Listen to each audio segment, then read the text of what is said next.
আসসালামু আলাইকুম, welcome to BD study apps. Hello প্রিয় শিক্ষার্থী, তো তোমরা যারা ডিগ্রি প্রথম বর্ষে রয়েছ, আজকের এই ভিডিওটি তোমাদের জন্য। তো আমাদের আছে টপিক হচ্ছে সমাজবিজ্ঞান দ্বিতীয় পত্র।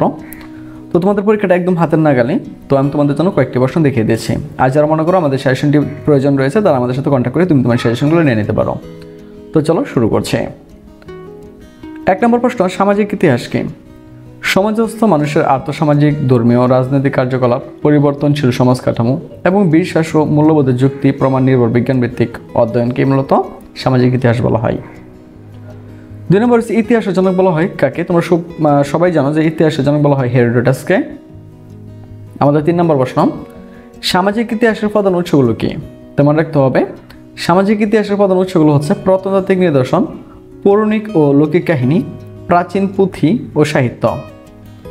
এরপর দেখো 4 নম্বর প্রশ্নে, দ্য নিউ সায়েন্স গ্রন্থটি কার লেখা? তো দ্য নিউ সায়েন্স গ্রন্থটি লেখেন বিকো। আমাদের 5 নম্বর প্রশ্ন, সামাজিক ইতিহাস হচ্ছে বিভিন্ন ঘটনা। তো আমাদের ফেসবুক গ্রুপ হচ্ছে যেটা BD study apps by Abdullah, আর আমাদের ফেসবুক পেজ হচ্ছে যেটা বিডি স্টাডি অ্যাপস। তো তুমি চাইলে এগুলোতে অ্যাড হয়ে যেতে পারো। তো অ্যাড হলে আমাদের সম্পর্কে অনেক কিছু জানতে পারবা। প্রথা, আচার অনুষ্ঠান, জীবনযাপন প্রবৃত্তি সমন্বয়ে গঠিত ইতিহাস। উক্তিটি কার? তোমার রাখতে হবে, সামাজিক ইতিহাস হচ্ছে বিভিন্ন ঘটনা, প্রথা তথা যাই বলো না কেন তুমি, আচার অনুষ্ঠান, জীবনযাপন প্রবৃত্তি সমন্বয়ে গঠিত। এই উক্তিটি করেন মূলত ট্রিবেলিয়ান।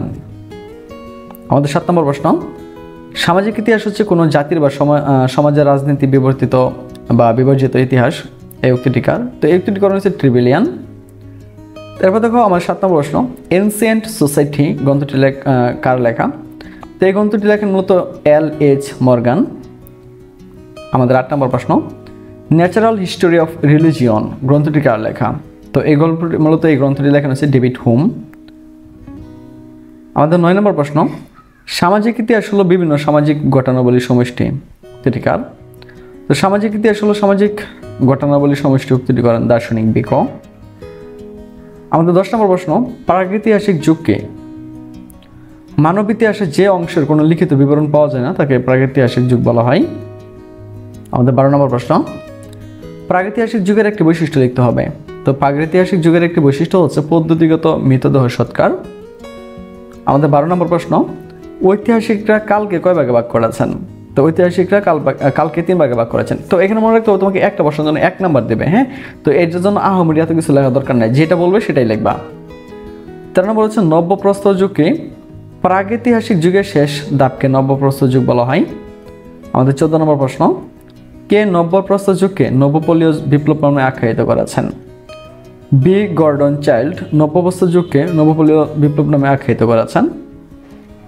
আমাদের 15 নম্বর প্রশ্ন, পৌরপলীয় বা প্রাচীন প্রস্তর যুগকে পাথর দিয়ে নির্মিত হাতিয়ারকে কেন্দ্র করে যে যুগে সমাজ জীবন গড়ে উঠেছিল তাকে পৌরপলীয় বা প্রাচীন প্রস্তর যুগ বলা হয়। দেখো আমাদের 16 নম্বর প্রশ্ন, প্রত্নতত্ত্ব কি? প্রত্নতত্ত্ব হচ্ছে অতীত সমাজের ধ্বংসাবশেষ সম্পর্কিত গবেষণা। তারপর দেখো, স্টাডি অফ স্টোরি গ্রন্থটি কার লেখা? তো গ্রন্থটি লেখে আর্নল্ড টয়েনবির। আমাদের 18 নম্বর প্রশ্ন, সভ্যতার উৎপত্তি ও ক্রমবিকাশ সম্পর্কিত প্রতিকূলতা ও প্রতিক্রিয়া তথ্য কে প্রদান করেন? তো এটা প্রদান করেছে আর্নল্ড টয়েনবি। 19 নম্বর প্রশ্ন, মিশরীয় লিখন পদ্ধতির নাম কি? তোমরা সকলেই জানো যে মিশরীয় লিখন পদ্ধতির নাম হচ্ছে হাইরোগ্লিফিক। আমাদের 20 নম্বর প্রশ্ন, হাইরোগ্লিফিক কি? তো মিশরীয় লিখন পদ্ধতির আরেকটি নাম হচ্ছে হাইরোগ্লিফিক।